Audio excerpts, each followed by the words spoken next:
That's okay. Yes, I can. Thank you. All right, President Joyce, we're all set. Alrighty. Oh, hand up from board member Chin. Board member Chin has a quick question. So when I was looking at the last one, the provider notification, it checks off your provider, your patient. I prescribed and dispensed the medication for opioid use disorder, which is the diagnosis, isn't that? But we're not diagnosing on these initial initiation of care protocol.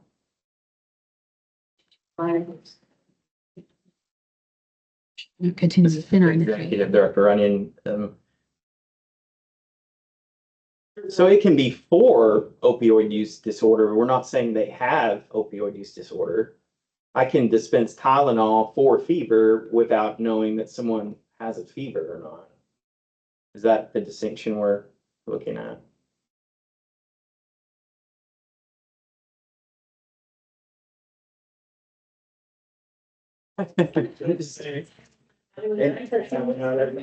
Horrible D word. What's that? Yeah. I'll let other people weigh in on that. I mean, there's no flow chart on there that would indicate any kind of, diagnosis. Anyone else? So. So, we delete that part of the page.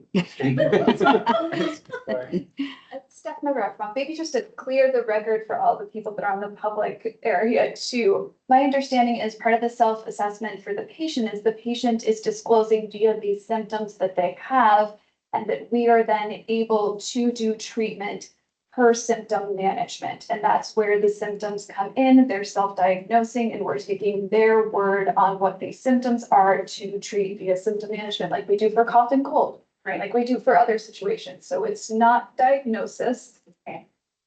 Yeah. Symptom management. Okay. What she said. It's good. All Alright, well, that was, I'm sorry, anything else? Board member Chen, very valid. Is this board member Chin, then just. And it doesn't need to be saying that, but if it's, prior notification medications for symptoms of opioid use disorder, because we're prescribing for those symptoms for a self-diagnosed,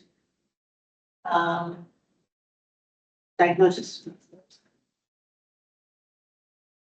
And then if there isn't a diagnosis and we're treating symptoms, and then, so it's not getting billed by insurance. Is this the pathway that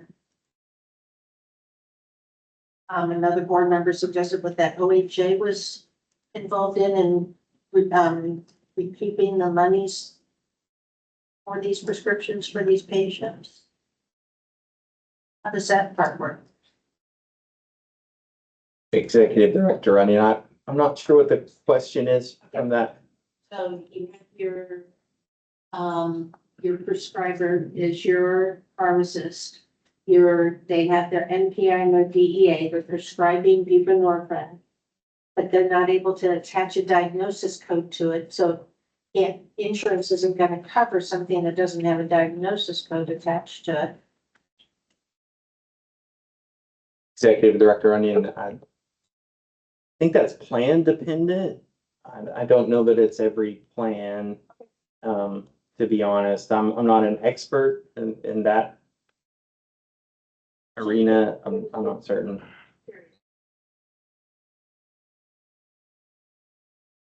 And I do know that there were, I believe, some provisions in HB 4002 that related to and outlined stipulations that required insurance coverage in certain circumstances. Like the insurance companies couldn't deny based on X, Y, and Z. They couldn't require a PA for MOEDs under certain circumstances. So I think Hopefully that's one of. I think it touches some of that.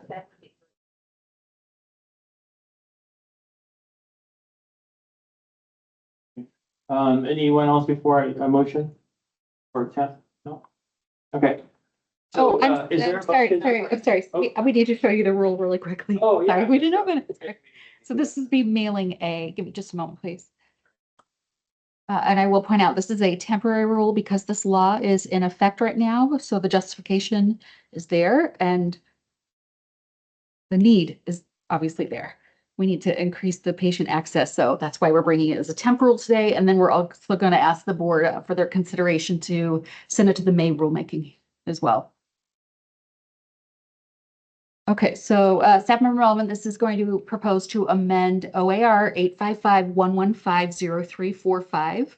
We have added, per council suggestion, an extra line of text into the lead-in that says pharmacists can prescribe pursuant to the protocols listed below to make this very clear. And then paren 1, continuation of therapy protocol, including emergency refills of insulin. And then we're striking the early refills of opioid use disorder medications like we discussed earlier. And our new version, which would be 2 of 2026.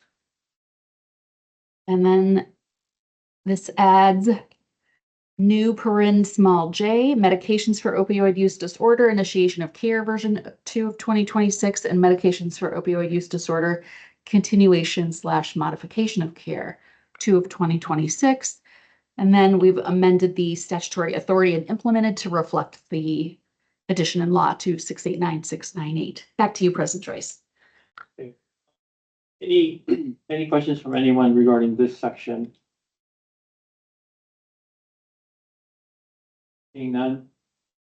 Vaughn?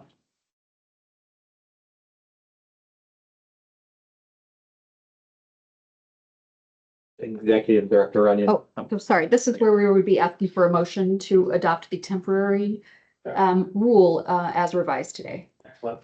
So, is there a motion to move to send OAR 855-115-0345 as revised to the May 2026 rulemaking hearing? No. Sorry. First motion for temporary. Gotcha. Okay. I'm confused by the order here on the sheet. Is there a motion to move to adopt temporary rule OAR 855-115-345 as revised to be, 0345, sorry. okay, one more time, third time. And this is going to be effective upon filing, is that correct? Okay. Is there a motion to move to adopt temporary rule OAR 855-115-0345 as revised to be effective upon filing? Board Member Chin. Second, Board Member Kirkbride. Board President Joyce, yes. Board Vice President Kirkbride. Yes. Board Member Chin. Yes. Board Member Hall. Yes. Board Member Patel. Yes. Board Member Pinedo. Yes. Board Member Smith. Motion passes. We will now receive a rules review. And development update from Gary, from Executive Director Runyon.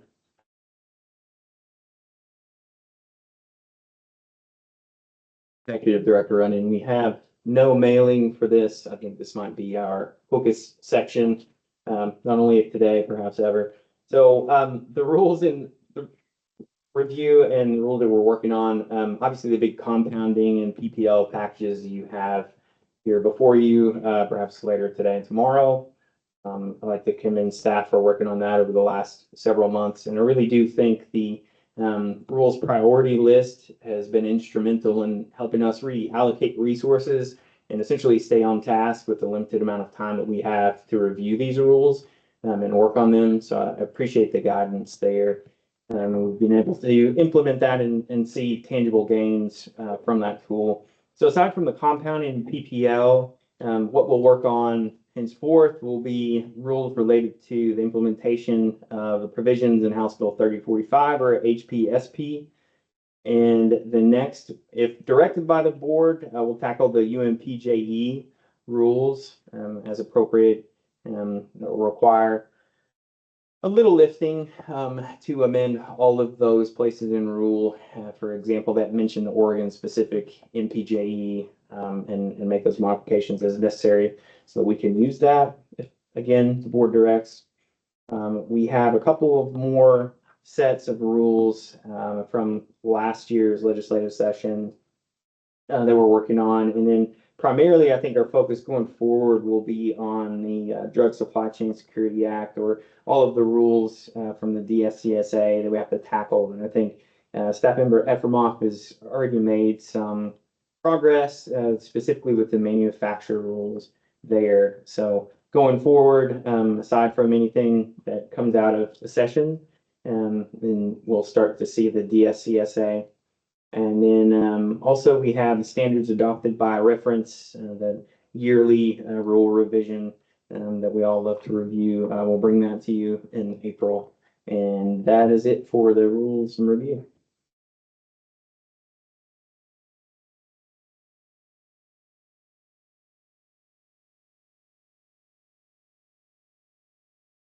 What's next on the agenda? Staff Member Melvin, the next item we should look at is mailing B. Unless the board would like to see the MOUD protocols again, I don't believe we need to open those. So give me just a moment to share my screen. So the board just adopted a temporary rule. What you see here in mailing B is the same exact rule. It's just what we would send to our May rulemaking hearing. So the board could consider permanent adoption of this during the June board meeting. Since we already have a May rulemaking hearing scheduled, and temporary rules, again, only are effective for 180 days. So back to you, President Joyce, for board discussion and consideration of the motion. Any comments or questions on this section?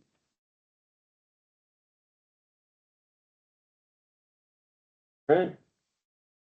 So is there a motion to move to send OAR 855-115-0345 as revised to the May 2026 rulemaking hearing?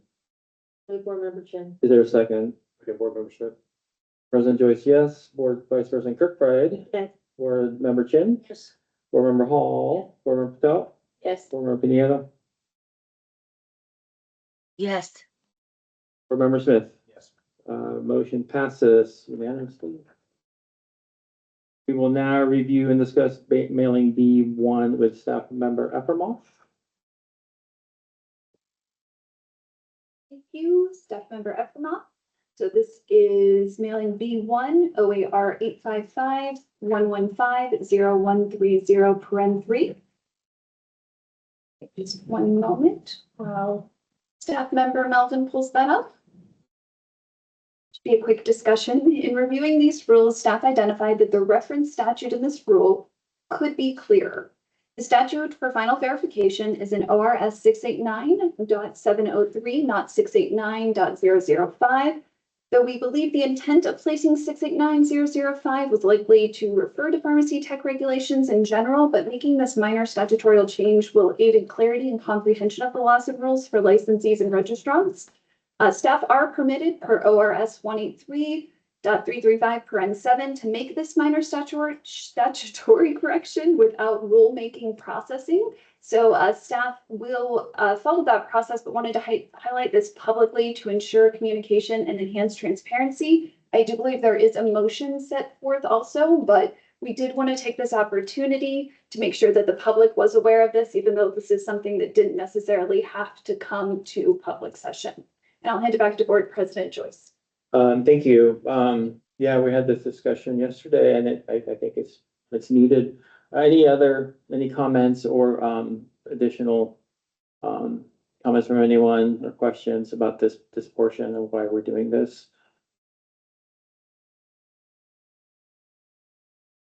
Okay.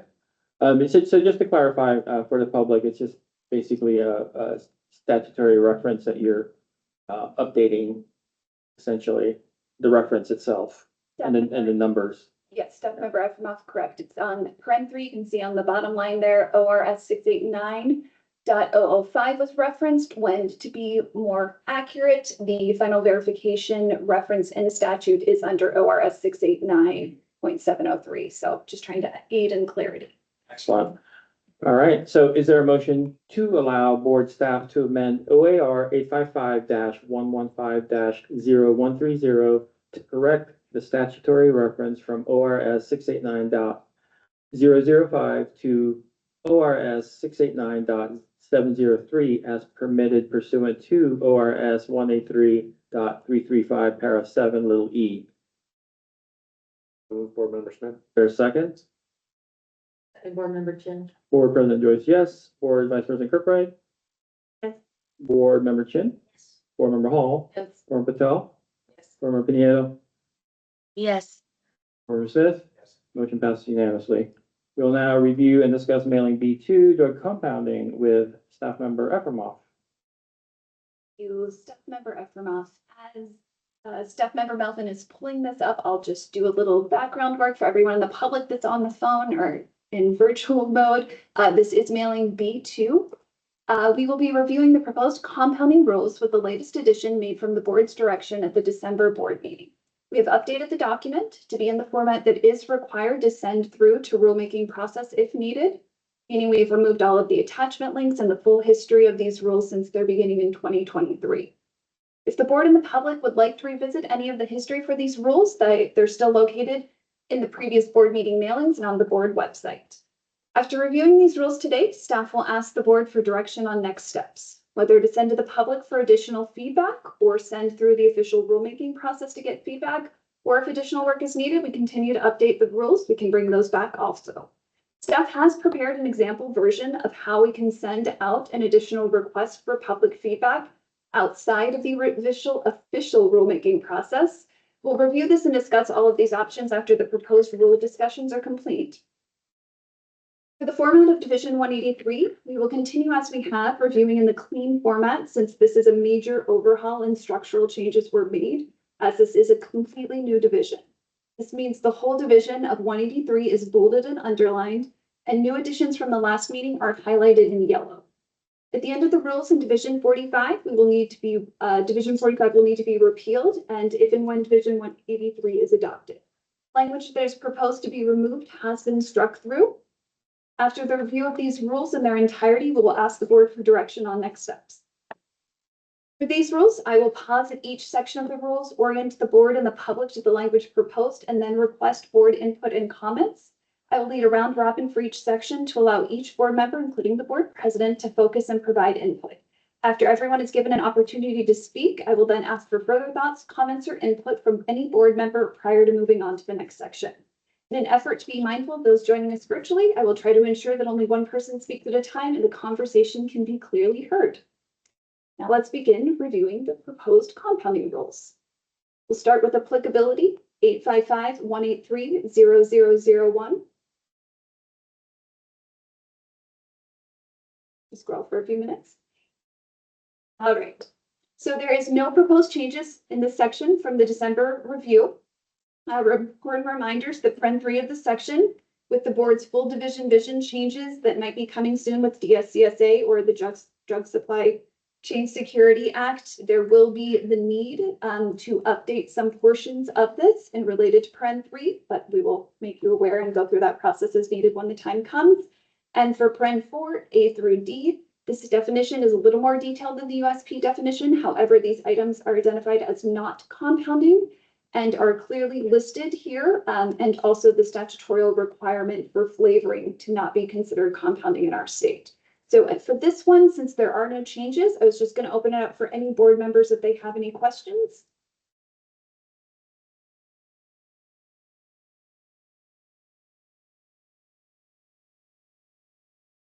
And board member Pinedo, if you want to speak up, I know we can't see a hand raised for you on this section, so please feel free to speak up whenever you can or need to. All right, we'll move on to the next section then.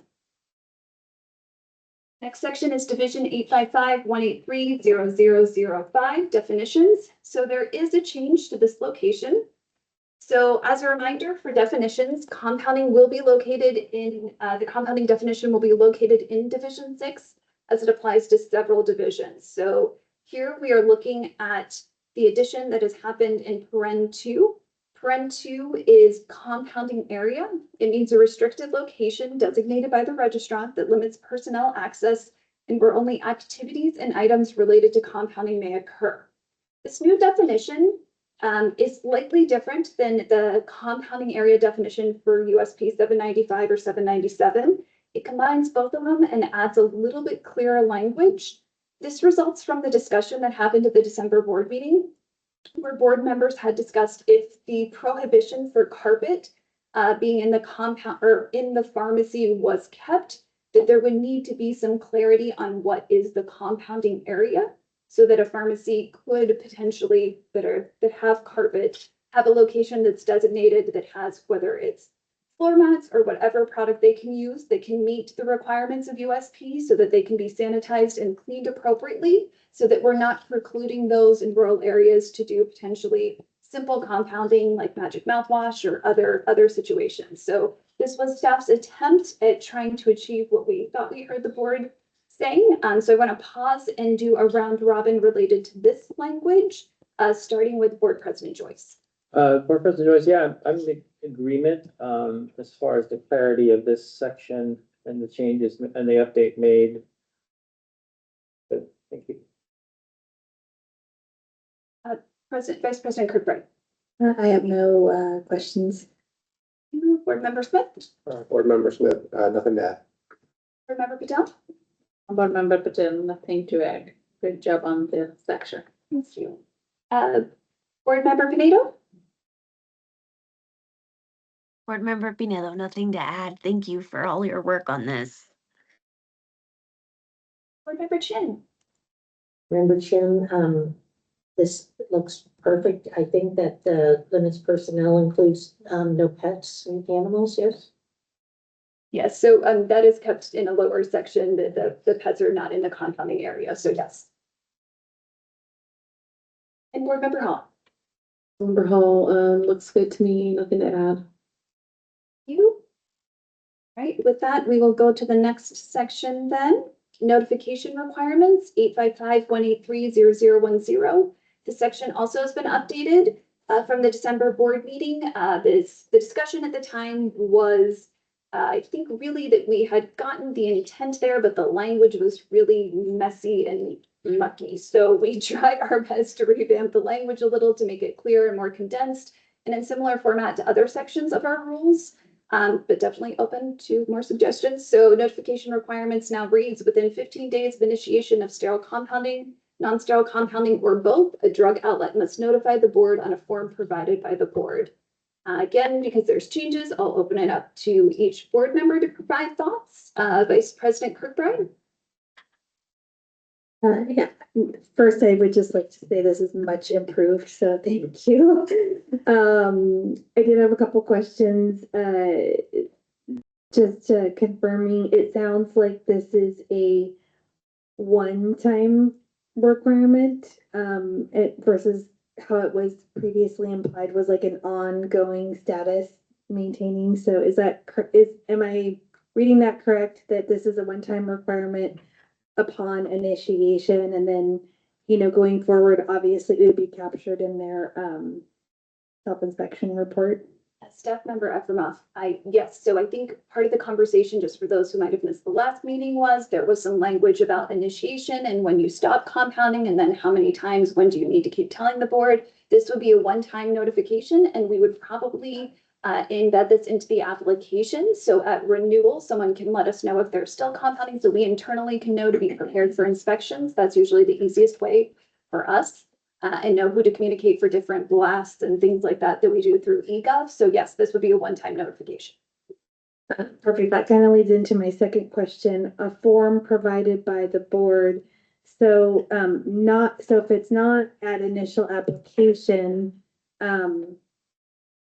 is there a thought, and maybe it's not known, like, would this be an electronic form or paper form, or we don't have that? Staff Member Efremoff, so this is language that we started using, I think, 2 years ago. I wish we could say it better. I know we kept trying. I don't know the best way to say this, but yes, there's an electronic form It's similar like we have for outlet closures. It's a form provided by the board. But as you are saying this, could someone potentially submit on their application as opposed to a different form provided by the board? I think that's a question for the board, if you want to accept it only through that format, or if they notify us at the time of initial licensure, does that satisfy it too?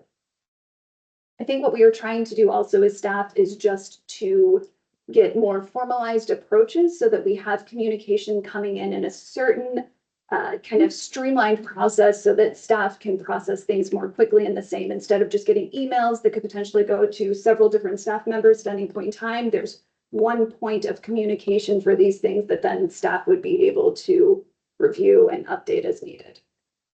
I do like the way it's worded, and that helps clarify for me, and I have no other questions. Thank you. Member Smith, nothing further. Board member Patel, yeah.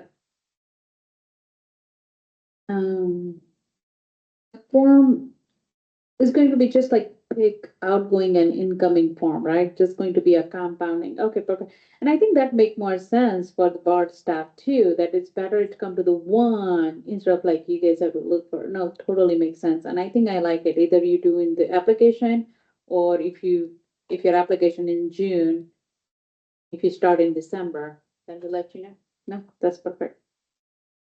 Dana?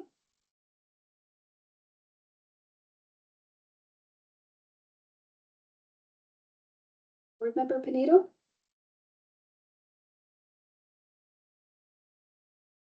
Board member Pinedo, I have nothing to add. Thank you. Member Chin? Nothing to add, looks good. Board member Hall? Member Hall, nothing to add. Yeah, as long as they can either do it on their registration or the form. Sounds good. Board President Joyce? Board President Joyce, no, I echo, the consensus. The next section is 855-183-0200. This is general requirements. This is just a small update for the board. So at the last review, we were notified that USP 797 was open for comment. So at this time, it has closed for comment and there has been a new adopted version. So we updated the reference here to be to the most current adoption. From staff's understanding, the language itself within 797 was not changed, but the reference document to 1085, its guidelines for bacterial endotoxin testing, was updated. I will pause and ask if we have our SME Natalie Gustafson on the call. Oh, did you? If you could join, I just wanted Natalie, if you don't mind, maybe weighing in a little more for any other questions the board might have related to that. Oh, please come take a seat. Everyone, SME Gustafson. SME is the funniest thing, by the way. I enjoy saying it. Subject matter expert. No, it's entertaining.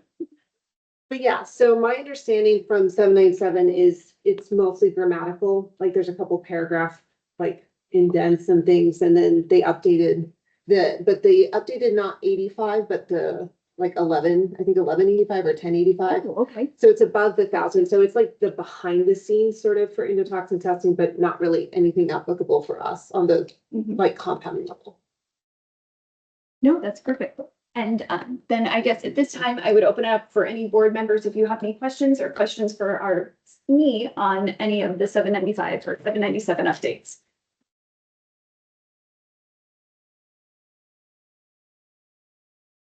All right, then we will carry on. All right, and we're going to go a little further down in this section to paren 5. I think we're in the same section, right? Same Highlighting. rule, paren Oh, 6. I apologize. That's okay. Paren 6. All right, so this one, I assume we'll get some robust discussion. There's a policy discussion here. Just to tee up, remembering at last board meeting, we had discussed the potential of, did the board want to require accreditation? And it appeared that the board did not want to require accreditation, but there was the discussion then, what about outlets that are shipping into this state from a state that did not require current USP standards and current validation of those standards, so via an inspection. So it appears that board consensus was you were interested in keeping some language or keeping requirements that would require outlets that are located, non-resident outlets to, I guess I'll just read the language, might be the easiest way to state this. So depending on the lead-in, the month, day, year, drug outlets that prepare compounded products must be inspected and must be in compliance with current USP standards. If a drug outlet's home state does not inspect and require compliance with current USP standards, the drug outlet prior to obtaining or renewing a license must provide evidence to the board that the drug outlet is accredited, certified, or received an approved inspection within the last 2 years. So as you can see here is the list of potentially accredited or certified inspections. And then the last paren E, as otherwise approved by the board. There was an additional, I believe it was a mailing also, and in the resource folder for the board, an example of the Washington Commission and how they do board approved inspections. So there is an opportunity for us to do something similar via staff delegated authority. So if the board did want to look at creating, we could, as we do the staff delegated authority annually to be re-updated, we could have that comprehensive list that there could be other ways that potentially people could be approved that don't meet the other top conditions. So we could talk more about that if the board is interested. Just wanted to give kind of an example of what that might look like. So at this time, I will set it up for round robin again, and I think it is Board Member Smith starting. Member Smith, I like how this is set up. I like that you guys have the ability to add things as you see fit. I don't really have any further comments. Thank you. Board Member Patel. Board Member Patel. So this one is for non-resident drug outlet. So for the accreditation is going to be one of them, right? Either they get accreditation from NABP or CCE or Joint Commission, right? Not all of them. Staff Member Efremov, yes, and it doesn't necessarily have to be accreditation. It could also be that they are getting a certified inspection because they do offer different, like you might not have to maintain accreditation. You could just get that accredited inspection per se too. So if that's the case, then I think this is good. Member Pinedo? Board Member Pinedo, I have nothing to add. Thank you. Board Member Chin? This looks good, thank you. Board Member Hall? Overall, I have nothing to add. Board Member Joyce? I appreciate this update and clarity. Now, how would the SDA work on, how would the SDA fit in? Staff Member Efremov, I'm not quite sure 100% yet how we would merge it into ours, but I think internally what staff will have to do is an assessment of which states actually meet the USP current standards and which don't. And then from there, understanding who inspects to that standard or not. So we would need to find one that does both. And then we can have a list of those that we know that are approved. And then there's all these other ones that are not.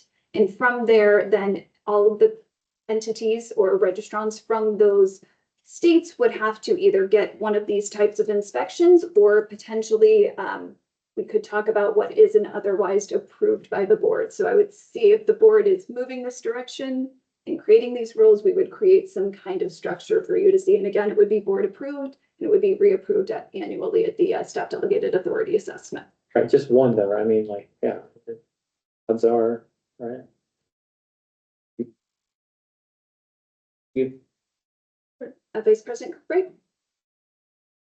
Yeah, my understanding, this is basically what Washington does, and they have a list and have those states kind of called out. I don't know how current it is. Obviously this adds quite a bit of work to board staff. So my question is, do we have a sense of what that volume looks like? Obviously, I'm sure we know how many non-resident drug outlets we have. Do we know currently how many of those are compounding that would be subject to this new rule if we That's it. Staff member Efferman, I cannot give you an answer to that today because it is not necessarily a requirement for them to notify us. So if these rules get adopted, we will have a requirement of notification. It would be part of the application. They would have to submit it as part of the application. And also what will help with the workload component is most states are moving in this direction. I think the only component that I'm not certain to is the inspection standard, right? We know through NABP, there's a survey of law, there's lots of great information out there that most states are doing current USP. But the other component will be something we have to dig into a little bit more. Yeah. Open it up just for any additional questions or discussion. Okay, sounds great. I will ask one other point for this section of paren 6. Does the board believe there needs to be in lead-in time? If you were to say when the rules do get adopted, do you want to give extra time to give that notification of that these are about to be effective? I know people have different feelings about these sometimes too, or do you just want to make them effective upon the filing date? And I know, not sure when that's happening either. So many different variables at the same time, but just to get some thoughts from board members, starting with board member Patel. No. Yeah. I would say usually, if you really have to put the date, then usually I would like to give them at least 24 months.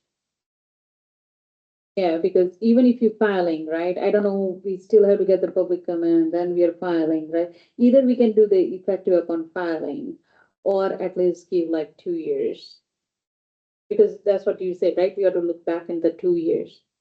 The staff member from, just to give an example, like if you were to potentially put a date on these rules, you could say beginning March 1st, 2028, non-resident pharmacies would have Exactly, to, yeah. so. And I do think one point, I apologize for not sharing, I know our SME can probably give more real life experience to going through accreditation, that it can take quite some time to Yeah. be able to get not only just an inspection with them, and then all of the other components and the finances that come with that too, budgeting and other things. So it does take a considerable amount of time potentially.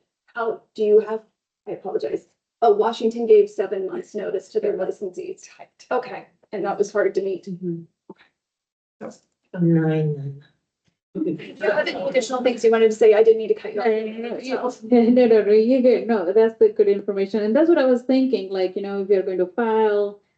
So I think I was very generous, like I was thinking like 24 months, which is 2 years. And to me, it's like very, very, really good, generous time to all non-resident pharmacy to make sure like, they are USP standard or they get the inspection. But if someone wants to say 12 months, it's not going to hurt my feeling. Member Pinedo? Board member Pinedo, I think the 24 months. Thank you. Board member Chin? Board member Chen is not as gracious. I was thinking 12 months. Board member Hall? Member Hall, I was thinking 12 months, but I could go with 24, so either way. Board member Joyce? Initially, I was thinking 12. That was the first number that came to mind. I would prefer, yeah, I would prefer 12. I mean, I know when you said Washington had 7 months and they had a hard time meeting that. I mean, like, do you know roughly what percentage got them in time? Or I'm gonna let SME Gustafson take this one. I do think 12 months is doable. I think the 7 months was hard. NEBP was about 9 months out at the time. And I think part of the problem was the way they did the announcement. Not everyone knew about it. So I think a lot of people found out when they went to renew, so they only had 2 months. And that was definitely not enough time. So I think that was where some of the struggle came. So it's just getting the word out. I think 12 would be doable. Like that gives you time to get your facility up. It gives the boards more time to pass USP, so you have fewer ones that you're having to navigate this for, which would be nice. I think Washington is reviewing their states for this every 2 years, is my understanding in the summer. Steal their work. We'll do it Mhm. right after they do it. Totally. Okay. Yeah, why double the work? But yeah, so I think, I mean, either is reasonable, the 12 or the 24, but I think 12 would be very doable, especially if we put out good notice. This was just a publication, and if you didn't know to go and find it, you didn't know about it. This was not sent out in any kind of way. I mean, that, I'm for, yeah, 12 months, seems appropriate. I have, no preference. My initial response was to go longer just to make sure we don't run into any like unforeseen things that then create work to have to communicate and extend it. Based on we're kind of going from like no oversight, but it sounds like 12 months is pretty doable. And keep in mind, you know, this is only affecting the ones where their state does not require USP and does not inspect them. So many, hopefully, are gonna be able to produce an inspection and solve it pretty quickly. So it's not gonna be every single outlet that's gonna have to schedule an accreditation. Yeah, it can really go either way. Member Smith, I'm leaning towards 24 months. Staff member Fluff, I feel like there's a little bit of a split on 12 or 24. Do we split the middle, or does someone feel strongly about? Let's go 50. Or this is board members, and I would split the difference with 18. 18 months? I see some head nodding. I just want to make sure I got board consensus. If we could start with board member Pineda, would you be okay with 18 months? Yeah, I'd rather give more time than less.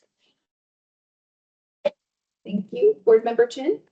I'm good with 18 months and lots of communication. Board member Hall? Member Hall, yeah, I'm fine with 18 months. Board member Joyce? Yeah, I mean, you know, what's the impact on patient safety? Yeah, I mean, that's fine. 18 months, I'd prefer 15. I don't know. I can't bargain. 18, if that's what the majority thinks. Board member Kirkbride? Yeah, I'm fine with that. Thank you. Board member Smith? Member Smith, if that's the majority, I'm fine with it. Board member Patel? 18. The staff will make those revisions, and it would be 18 months from the effective date, I assume. Like when these get filed, I'm gonna need some rule experts to help me with that, but we can make that happen, I assume. Usually don't, yeah, the word beginning, usually we'll change that to effective. You wanna use the mic? No. I'm just kidding. Big no. All right, thank you. One other highlighted section in this general section, Rach, if you can, sorry, Member Melvin, if you could scroll a little further. It was paren 7, so we had talked about above the definition of compounding area being added. At this time, this is the context of what is being added. So the following is prohibited in the compounding area, and that is carpet and animal. Sounds a little weird, but we couldn't think of a better way to say that. So if there's suggestions, completely open to that. Starting with board member Chin, since there was a change, just gonna do a quick round robin. Board member Chin, comments or thoughts? I agree with the verbiage. Board member Hall? Member Hall, I'm fine. Board member Joyce? Covered animals, did we have a discussion about minors? Kids? No? Is that too substantive? Staff member, I don't remember that brought up before. Is that general in a pharmacy or compounding specific? I guess it wouldn't be in a compounding area. Minor. There's, yeah. A little, not the ones that in the coal mine. Not your gold miners. Not the gold ones either. I mean, obviously they wouldn't be in a compounding area. I mean, non-sterile compounding potentially. I don't know. Am I opening up a can of worms here? I mean, I'm fine with this. I'm fine. President Kirkbride? It is weird to say animal. So if we said animals, would we have somebody saying I only brought one animal and therefore it's okay? Is that why we said animal? Staff member Efremov, that's where my thought went, but I'm not sure. Yeah. I mean, it's fine. It sounds weird, but if that's like the legalese you need to use, it's fine. It's a singular is okay. It was the plural, it was not. Maybe we should make it animal. That's fine. Carpets. Board member, Board Member Smith, you sound fine, thank you. Board member Patel, Patel, no, this is good. board member Panito. Board Member Pinello, this is fine. You, I think we got through everyone, then we will move to the next section. Next is OAR 855-183-0400 for labeling. This section, the only change made was for updating the USP 797 version. There was a conversation at the end of the last meeting in December regarding compounding that some board members had wanted to sit and think a little bit more about what USP has as should or mays and not must, so they're not required, and kind of teasing out all of those to make sure that what is listed here would be significant or minimum standard enough for what the board is looking for. So I just wanted to pause and open it up for any comments related to this, if any board members wanted to discuss this section any further.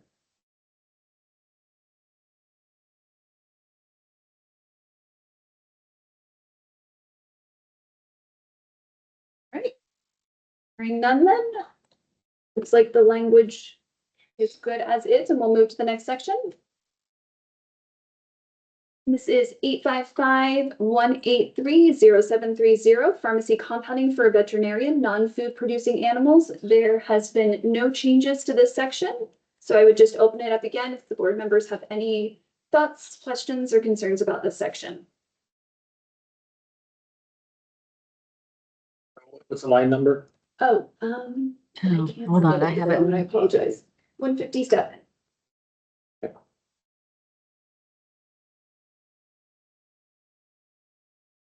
All right.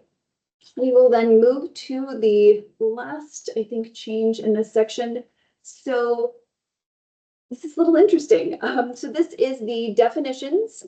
These are the ones that are going to be located in Division 6. So these are the definitions of what compounding is that will be for all different divisions throughout our rules. This version has changed since you last saw it. When we were doing our complete deep dive with council, it was brought forth that it appeared that something was accidentally left out that we did not identify from the old paren 11. And that was the component of that it was for a specific patient. And if it's not for a specific patient, then it would be manufacturing. So it is a critical component that it needed to be embedded in there. And this has been in this version for several years. So I'm not sure. I think it got overlooked a long time ago. So great catch by our senior AAG. I just wanted to read the definition too, so that everyone can see, because there is a little bit more than USP. So what is happening here is we tried to take the USP definition and then keeping kind of that Oregon component, but we used NABP model rules to then bring in those other pieces of the in anticipation to make sure that was clear. And then the other component of what was already provided by the work group related to sterile preparations. This does include repackaging and adding a little bit more clarification from those components. So compounding means the process of combining, admixing, diluting, pooling, reconstituting, or otherwise altering a drug product or bulk drug substance in accordance with the licensed practitioner's prescription order. Compounding includes the following: preparation of drug dose forms for both human and animal patients, preparation of drug or devices in anticipation of prescription drug orders based on routine, regularly observed prescribing or ordering patterns. Paren C, for sale preparations, compounding includes repackaging, and for Paren D, manipulations of commercial products for patient-specific needs beyond FDA-approved label. So I will pause and go around Robin on this one to get board feedback. And I believe we're starting with Board Member Hall. Hall,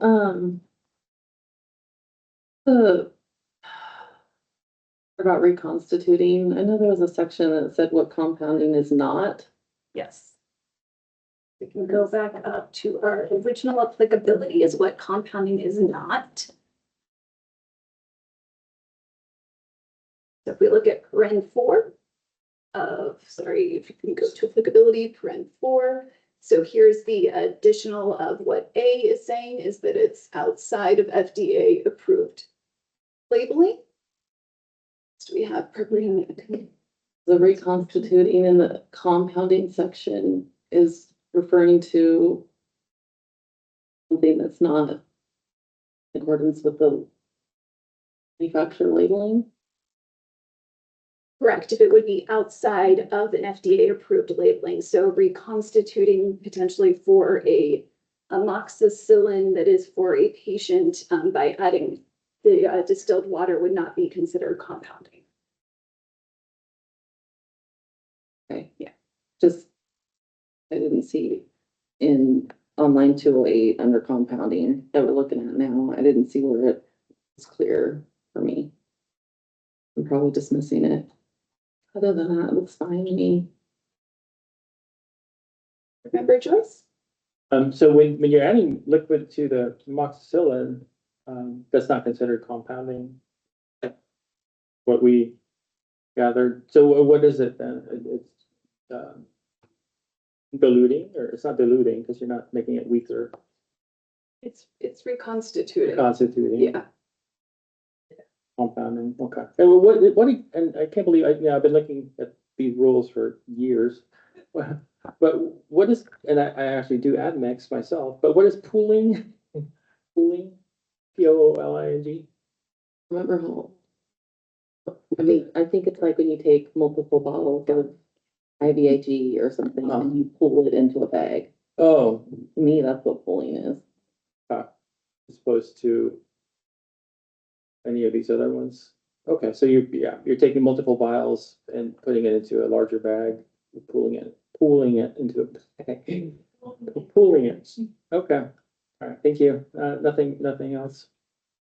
Vice President Kirkwood?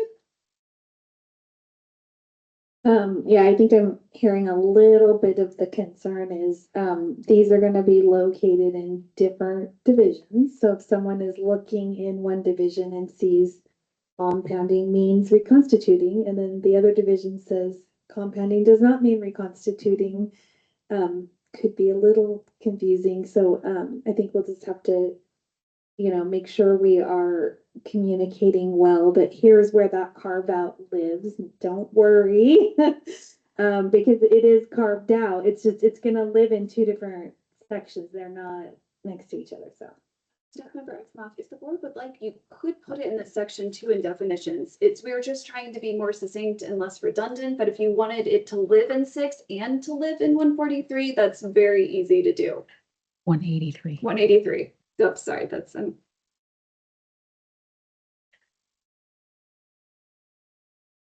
Does anyone have strong feelings about that, Member Hall? Remember how, I mean, I guess I'm having trouble understanding when would you reconstitute something that is considered compounding according to this? Or like, If you didn't follow, oh, this is me, Gustafson.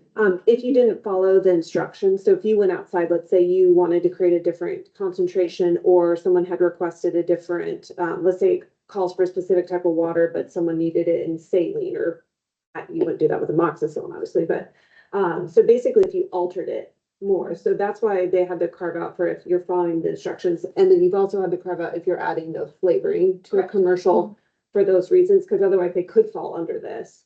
But it's not really common, right? Like, I don't think I'm not sure I've ever done that, but it could theoretically be done. prefer it be together, so it's easy to see, but if it's just said, something about reconstituting not according to blah, blah, blah, like it does in the not compounding section. If we could, I apologize. Board Member Smith, I think you're up. Member Smith, no further comments at this time. Member Patel? Member Patel, yeah, I can see if it's two different place, but then I can also see we don't want to duplicate the work, so I think I'm fine either way. Separate, maybe together. Anyway. And just to give maybe a quick idea of what that might look like, if you can scroll back up, I apologize, Rachel, to 855-183-005. It could be the new paren 3 potentially. So you have definitions, phrases or definitions used are the same as 183 or OER 855-006. And then in 2, it's the compounding area. And then 3, it would be compounding. Sorry, could you So Well I'm not done. in the version I Definition. can edit. Did you know? I can Yeah, do yeah, that no, now. that's okay. I was just wanted to give them an idea of where it might live. If you scroll down further to definitions. There we go. Yeah. So you'd say 1, 2, and then it would be added here as 3. So applicability is the section before where it talks about what compounding is not. And then it would come to definitions and talks about what compounding is. That might add some clarity if it's in the same spot. Not that it has to be, but just something for the board to consider. It will be in Division 6 though. Board Member Pinedo, I apologize. I did not mean to interrupt the round robin. What are your thoughts? Board Member Pinedo, I have nothing to add. Thank you, Board Member Chin. Board Member Chin, I can see somebody was just looking under compound section, it would be confusing about the or the definition about reconstituting, I don't know, but I don't know if there's a verbiage that you could add here, except as listed in blah, blah, blah, compounding, no, about what compounding. So what it ain't, it is. Staff Member Robin, I think that's what Paren 1 is trying to get at, is to direct you towards definitions that are provided in 006 or as included in USP unless adopted by reference otherwise.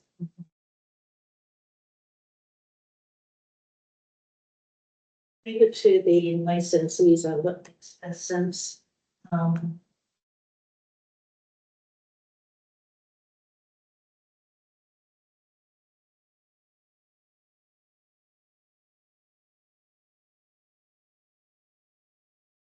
Any further thoughts? I'll open it up to the group. Does anyone have strong feelings about wanting?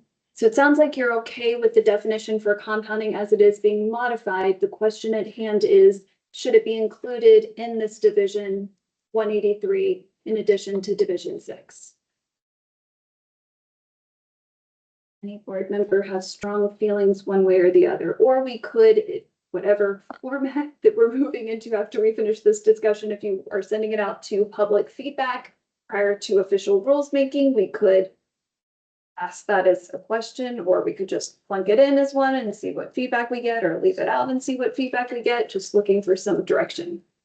Member Kirkbride, I will say I don't love things being repeated in 2 places because I think that increases your risk when you do updates that it gets updated in one place and not the other. So if it has to be in Division 6, my opinion would be that then we don't duplicate it in Division 183 because we do have this parent 1 that helps guide that, and I think really compounding pharmacies are going to frequently be, hopefully, they're going to be frequently going to 183. And so it should be clear that they see the carve out for reconstituting there. So I think it's okay. It's a concern, but I think it's okay.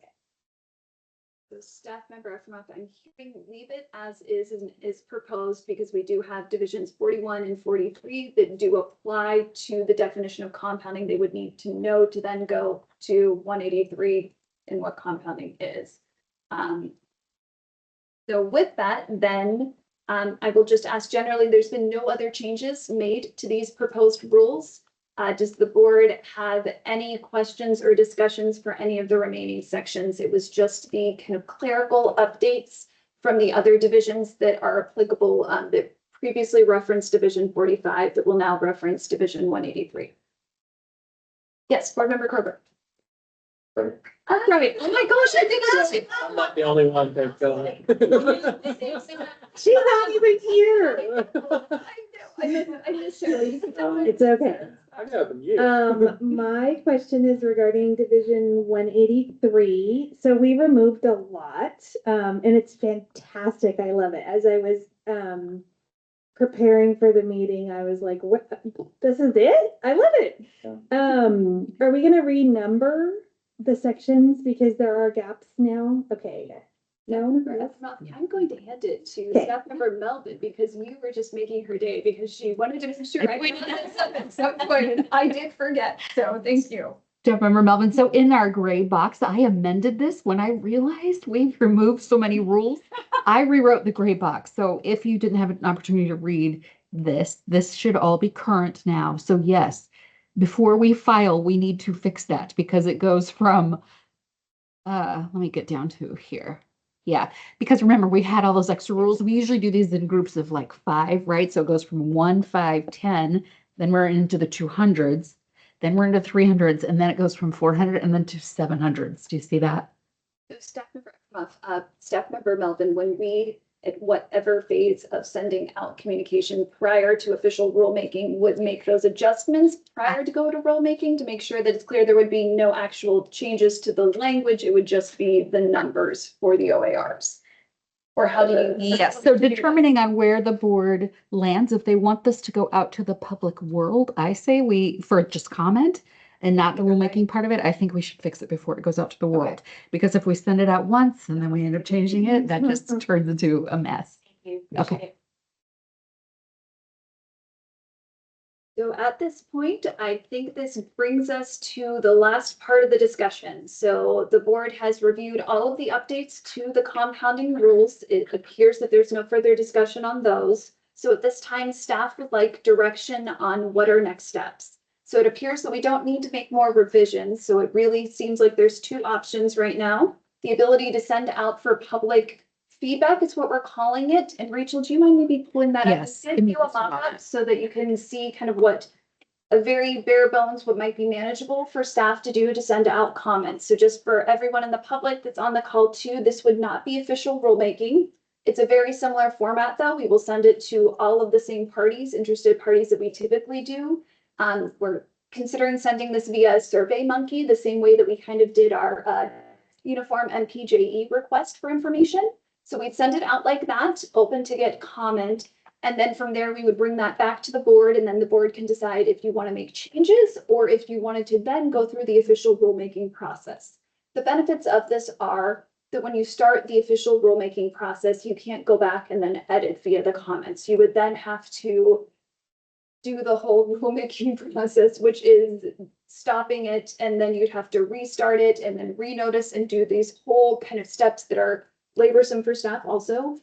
So this way would just be able to do more of a clear communication. It's still public record, it's still public comment, and then you could take it from there, make any edits you want, and then send it through the via formal rulemaking process that then hopefully it will be at the location that the board would like it so that then there wouldn't need to be a ton of changes made because you know what the public hopefully thinks about it. There's different theories and thoughts on how to do this. What works best is this appropriate for this set of rules, maybe not another set of rules. There's a variety of ways you can do it. So in the future, we're going to ask you every time when we see rules, what your thoughts are when we get to this stage. So with that, I would just like to open it up. I guess maybe we could go around. Does anyone feel confident? I guess let's scroll down through it first and then I'll do a round robin to see how each board member feels. The really basic structure. We'll take whatever was approved from today. And just each section is going to be a section of rules. Since Board Member Kirkbride or Vice President Kirkbride has pointed out there's not a ton of rules here. So this actually works well that we would just do each rule set and then at the bottom ask for comments. So then when it's pulled together for the board members, you see what that the uniform MPJE survey went out and how you saw everything listed. So it would list each section of rule with all of the comments in that way for the board to read. You can just scroll through. So again, we'll just do each section as a number. Open box for any thoughts. The only negative for this can be that we will need to go through it and read it and scrub it just to make sure that there's nothing bad that someone might say comment wise, like we did for the others, just to make sure from a public record stand, something that we provide to the board before we send out to the public, that there's nothing like hate speech or anything of that nature that we would have to make sure. We would redact it. We We would would scrub redact it, it. Yeah. exactly. Other than that, it shouldn't be too much labor. Right. So it looks like it's about 7 questions. Okay, can we start with board president Joyce on this one? For President Joyce, I feel that we need to do this. It is amazing, when this whole process first started and how huge it was. And now you guys have like put it on Ozempic and like it's barely anything wrong. Yeah, no, this is what we need to do. No.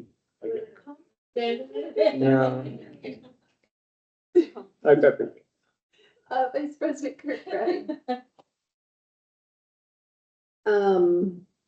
Yes, I support additional ways to have the public involved. It's been challenging to kind of figure out the rulemaking feedback and how we use that, as board members, and it sometimes feels a little bit like we're finding it out too late to do anything. So I think this is a really good way to get feedback. I will say,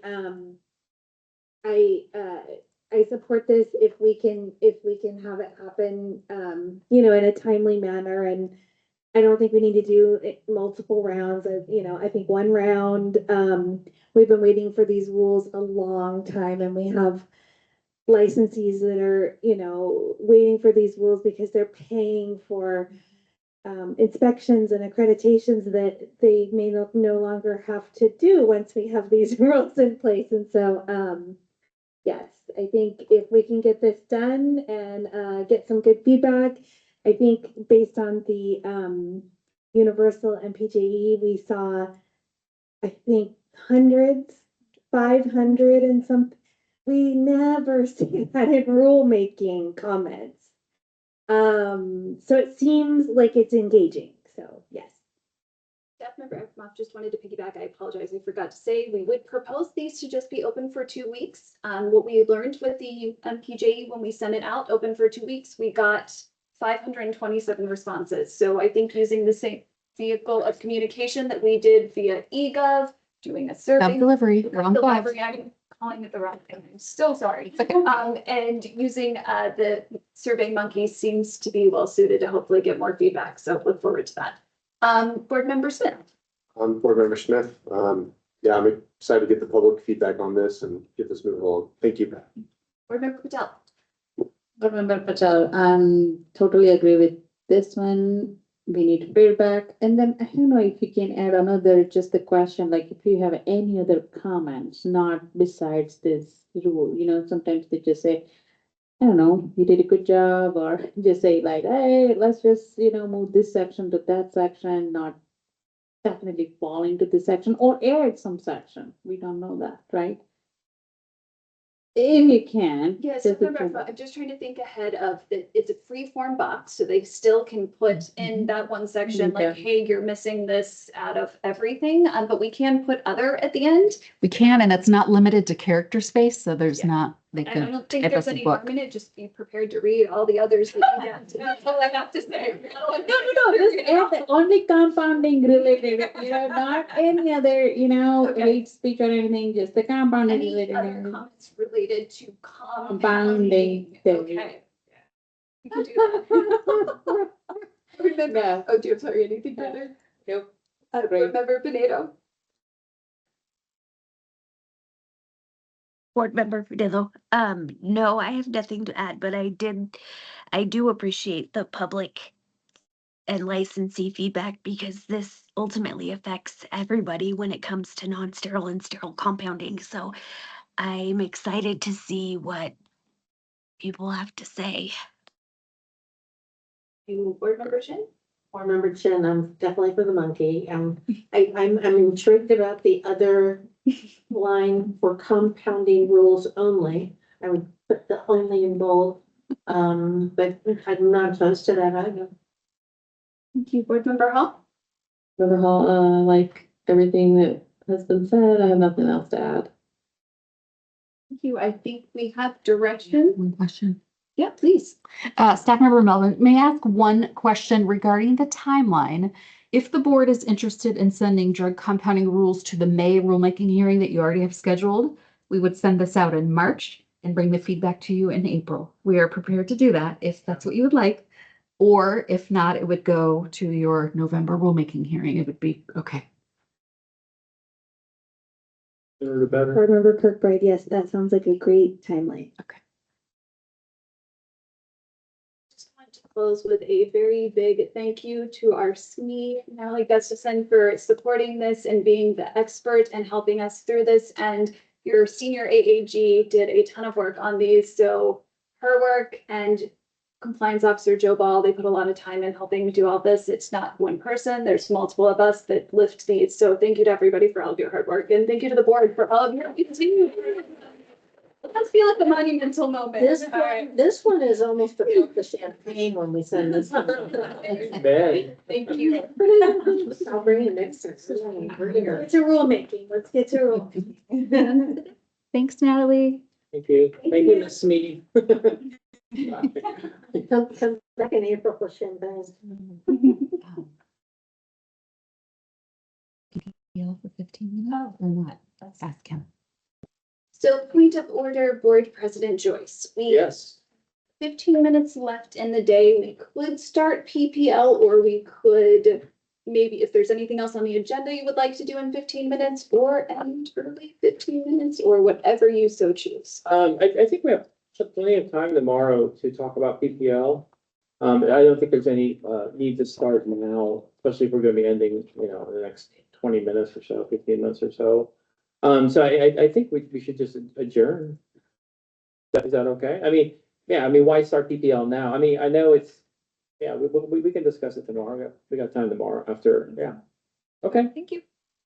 sure. Is there a motion to move to adjourn the meeting at 4:13 PM? So move Board Member Smith. Is there a second? Remember 10 seconds. Right. Board President Joyce, yes. Board Vice President Kirkbride. Yes. Board Member Chin. Yes. Board Member Hall. Yes. Board Member Patel. Yes. Board Member Piana. Yes. Board Member Smith. Yes. All right, motion passes. See you all tomorrow. Everyone.